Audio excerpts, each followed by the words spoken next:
Hi guys, so the aim of this video is to give you a little insight into how to use the MyFitnessPal app to track your food and calorie intake. Now the best way to think of this app is just as like an electronic food journal.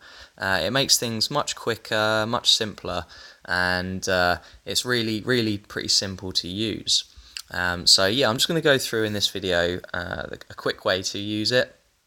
Now, what will happen is when you first download the app, you'll come to a welcome screen and it'll ask you to set up an account. It will ask you for all your details, like your name and things like that.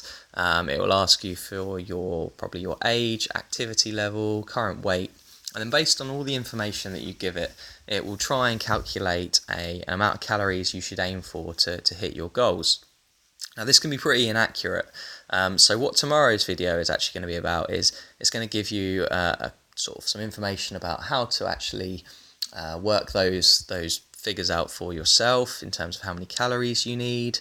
It will give you an idea about how much protein you need as well, because we're all very individual, and as such our calorie and nutrition requirements are all very individual.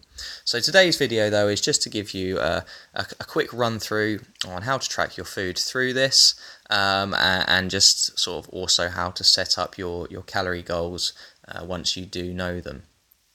So if you go into the top left hand corner, you'll see there are 3 horizontal bars, and if we click on those, it brings up the navigation panel. Now the first thing I'm going to go down to is I'm going to go down to the goals tab, and when you go on that, what it will do is it will bring up all of the details you've given it in relation to your weight when you first set up your account. And underneath that there is a tab called nutrition goals, and then there's calorie and macronutrient goals. So I'm going to go into that one. So at the moment this is the amount of calories that I have it set up for myself. So I have it set up at 2,800 calories, and then I have as part of those 2,800 calories I'm aiming for 40% coming from carbohydrate, 30% coming from protein, and 30% coming from fat. And as you can see, that gives me an idea about how many grams of each that I want to be aiming for as well. So I want to be getting 280 grams of protein on average, 280 grams of carbohydrate, 210 grams of protein, and about 93 grams of fat. So tomorrow's video will let you understand how you can work out those figures for yourself that will get you moving towards your targets. But for this first kind of few days tracking, I'd just like you to use it really to see at the moment currently how many calories you're having per day, how much of your diet is made up from carbohydrate, protein and fat, and that will give you an idea about how you can adjust going forward to start moving towards your goals. So what I'm going to do is I'm going to go back, and I'm going to go back to those 3 horizontal bars, and I'm going to go into the diary tab. Okay, so this is where we start inputting our food intake, and MyFitnessPal has a library of about 20 million foods, so you're going to struggle to find a food on there that isn't sort of available at your local supermarket, and it's brilliant really, because obviously it makes things a lot quicker and a lot easier when you are tracking your food, and gives you some good black and white data about how many calories are in those foods. So to start adding food, I'm going to go to the plus sign next to add food. And what it does, it brings up straight away recently added foods. So this is great because the more you start using this app, the quicker it becomes to use, because it starts building up a library of foods that you have on a regular basis. And as you can see, recently I've had pineapple chunks, I've had oats, eggs, almond milk, things of that nature. So the first thing I'm going to do is going to click on oats. And as you can see, the last time I used it, I had it set up for 80 grams of oats.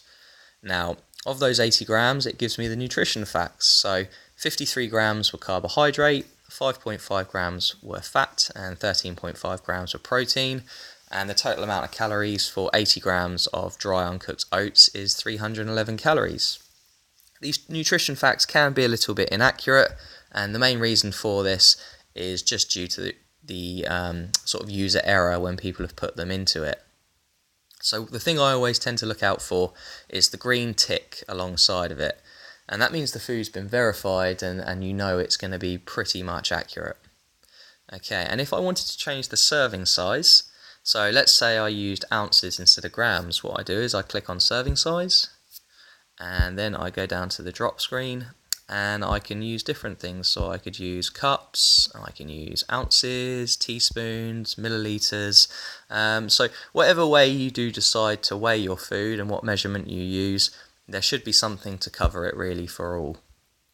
So I'm going to keep that as 80 grams, and I'm going to go to the tick in the top right hand corner, and now that's added that food into my diary, and you can see it's updated straight away. So I've had 311 calories today, and to go towards my goal I have 2,489 remaining for the day. So let's say I wanted to add in lots of different foods all at once. If I go to that plus sign again and go to add food, I can go to multi-add in the top right hand corner, and this enables me to add a load of items in all at once. So I want to add in those pineapple chunks, I'm going to add in the almond milk, and I also had a protein shake this morning as well, so I'll add that one in.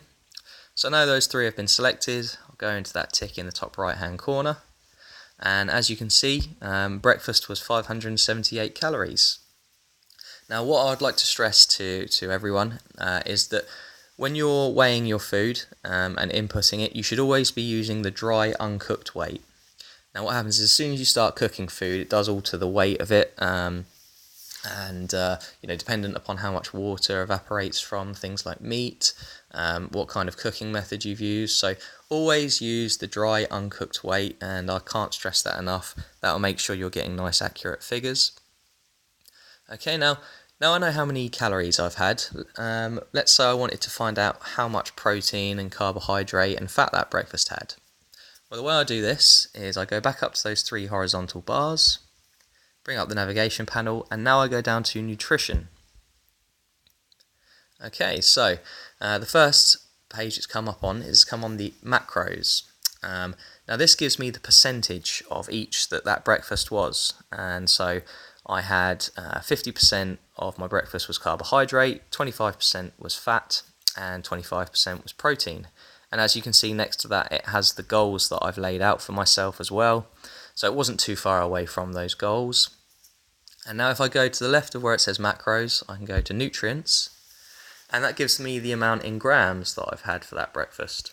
So far today, with my breakfast, I've had 37 grams of protein, 74 grams of carbohydrate, and 16 grams of fat. And you can see alongside of that is the goals that I've set myself for the day and how much of each I have left. Now what this is great is that if you've had particularly high amounts of perhaps carbohydrate early on in the day, so you might have had a big bowl of porridge in the morning, load of potatoes, perhaps a cake or two, what you can do is you can level things out by just having perhaps less carbohydrate later on in the day. And if you look above where it says today, there's a little drop screen and it says day view. Now if I click on that, I can also change that to weekly view. And what that does, it gives me an average that I've had over the course of the week. And this is great because obviously we all live pretty inflexible lives. So, there might be days where perhaps you've been eating out at a meal or something and you may have overindulged slightly. And what this enables you to do is perhaps have slightly less the next day. And over the course of the week, you can still be on track to meet your goals. So for the moment, I'm just going to set that back to day view. But if you can hit your goals over the course of a week, then you are going to be making progress. And so that's all I really wanted to show you for today. Like I say, tomorrow's video is going to go a little bit more in depth into how to work out how many calories you need, how much protein you need, and also will give you sort of information about why why we come to those figures and what the basis is for behind it. So hopefully that's helped. Give it a go. Let me know how you get on, and I shall see you tomorrow.